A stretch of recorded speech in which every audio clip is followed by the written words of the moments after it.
radio station. We are broadcasting.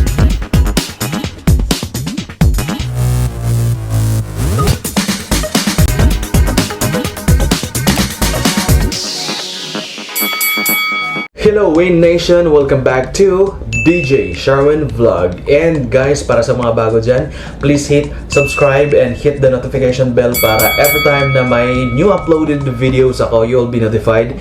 And put your comments down below. And don't forget to hit the like button. Guys, it's another day, it's another video na gagawin natin. For today's video, it's all about unboxing the microphone condenser and V8 sound card na usong-uso ngayon sa social media, lalo-lalo na sa mga singers, sa mga FB live streamer, and then yung mga nagla-live sa Kumu, and then basta yun, lahat ng mga gamer, nagsi-streamer, lahat ng mga nagsi-stream online, ginagamit tong tinatawag natin na microphone condenser and V8 sound card. Buksan natin kung anong laman nitong condenser at syempre ano ang mga features na meron itong microphone at saka V8 sound card. Since kakarating lang nito,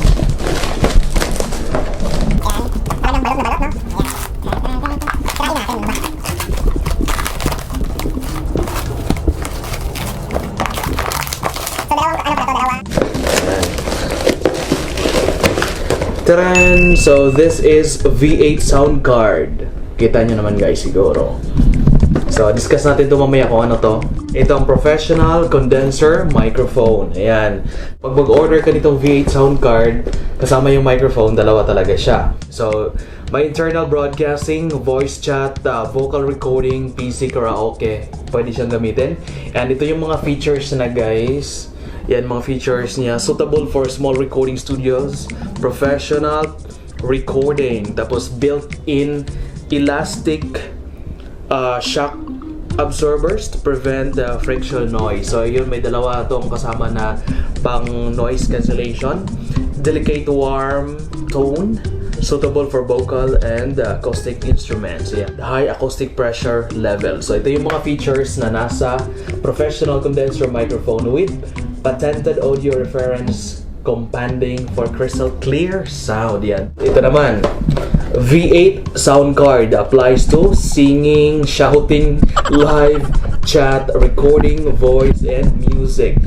And singing live sound card. So ito yon para sa mga kumakanta. Hindi lang pang kanta to, pero it applies to everything. Yan guys. So siguro una nating buksan tong microphone. So ganito siya pagbukas pala.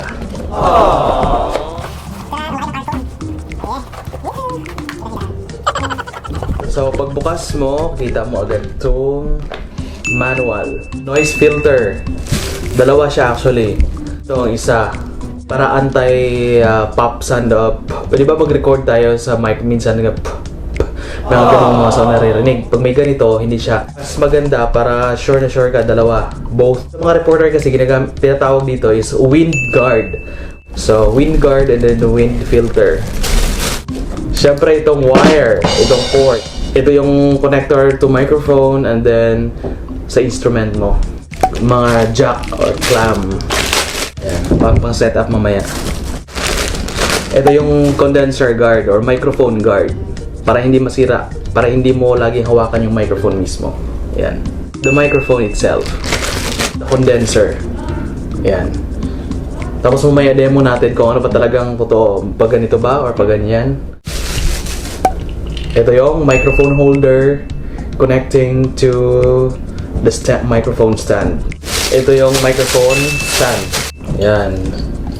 Ito na siya guys. Siyempre wala nang laman box. From microphone kanina, buksan naman natin at this point of time itong V8 sound card. Palit lang siya na box. Okay, pagbukas mo, ganito yung makikita mo. Ito yung cord, tatlong cord. May kasama siya, ito tatlong cord para sa live 1, live 2, at saka yung isa para connector mo sa charger. Siyempre, hindi naman mawawala yung manual, yung guide. And here we go, the sound card. Since na-unbox na natin lahat, ang gagawin natin ngayon ay magse-set up na tayo ng microphone. Guys, in setting up the microphone condenser, unahin natin to set up yung stand niya, itong clamp. So, maghahanap tayo ng mga table or area na pwedeng pagkabitan ito. Gaya na lang nitong setup natin ngayon, itong table na to. So, ikabit lang natin siya dito. Make sure na inaano mo siya, parang nilalock mo yung sa ilalim. Nakalock na siya. Next natin set up ito. Ayan. Ilagay natin dito. And then, ano natin siya. Tighten. Anong mas Tagalog ang tighten? Higpitan. Higpit lang. This time, ikabit natin to. Itong, ang tawag dito ay microphone guard. Ayan. Di ba? Akala nyo tao lang may guard Pati microphone may guard yun kaya ano dyan. So, yan, mahigpit lang. Higpitan natin to. Pwede natin siyang i-loosen or i-tighten. Pwede higpitan, pwede luwagan.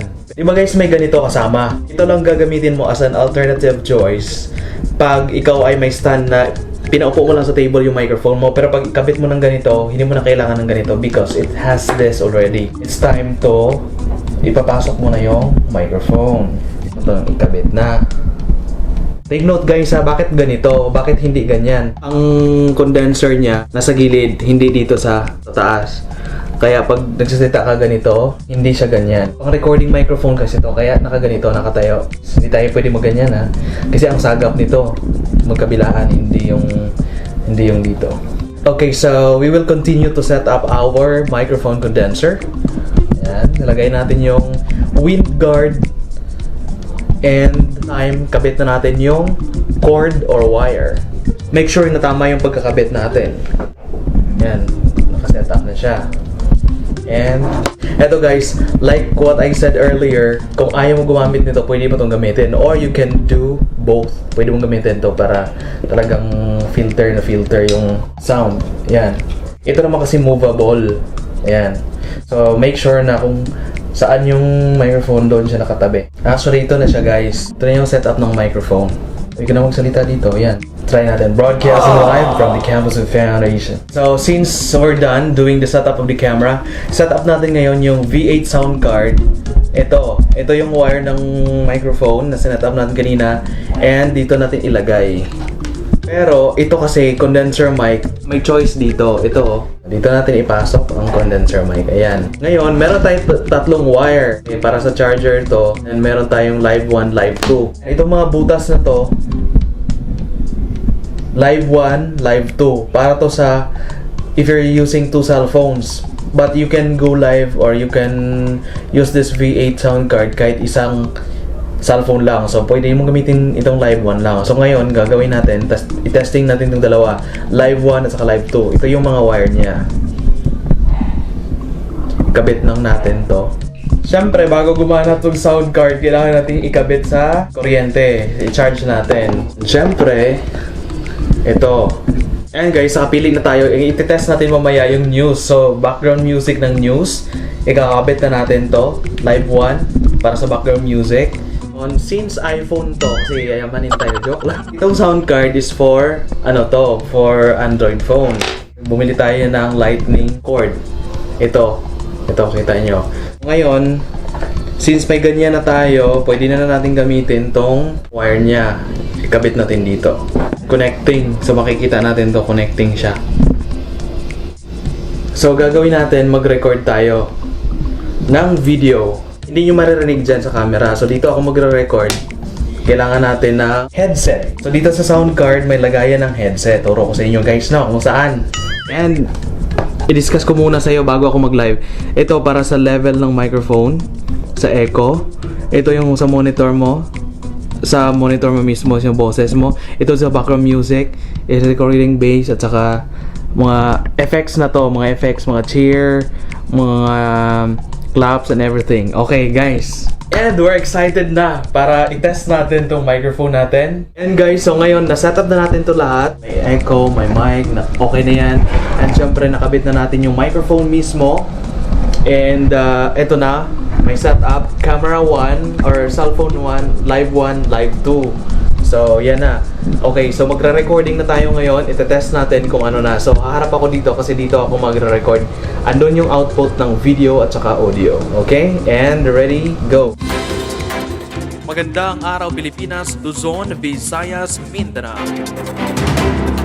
Narito mga nagbabagang balita here in the Philippines and abroad.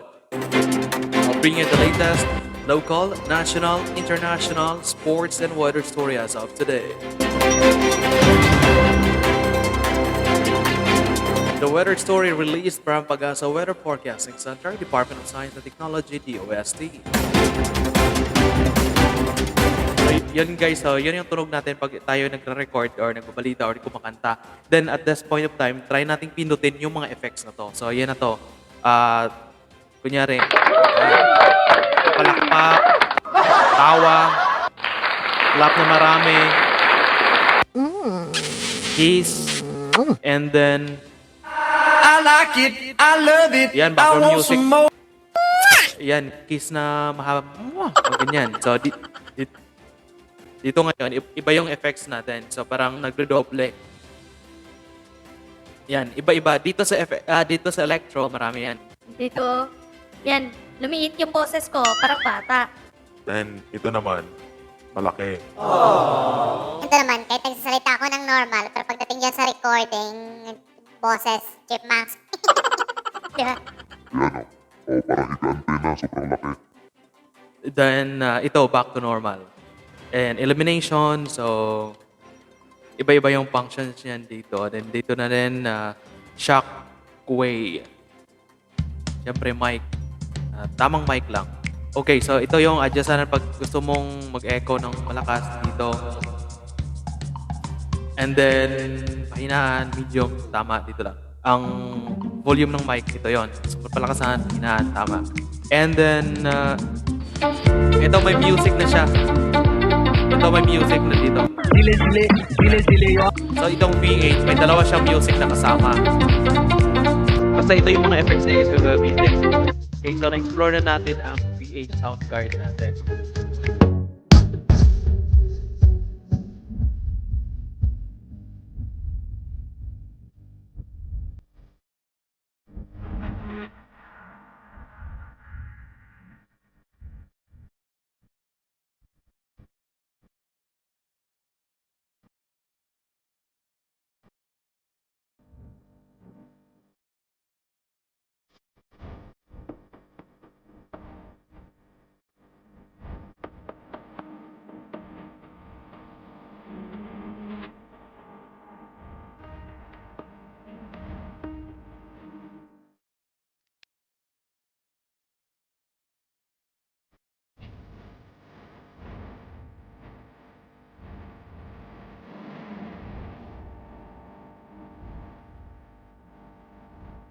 And that's it, Win Nation. Thank you so much for watching DJ Sharon Vlog, and sana may natutunan kayo sa unboxing natin paano mag-set up ng V8 sound card and then ng microphone condenser na professional microphone.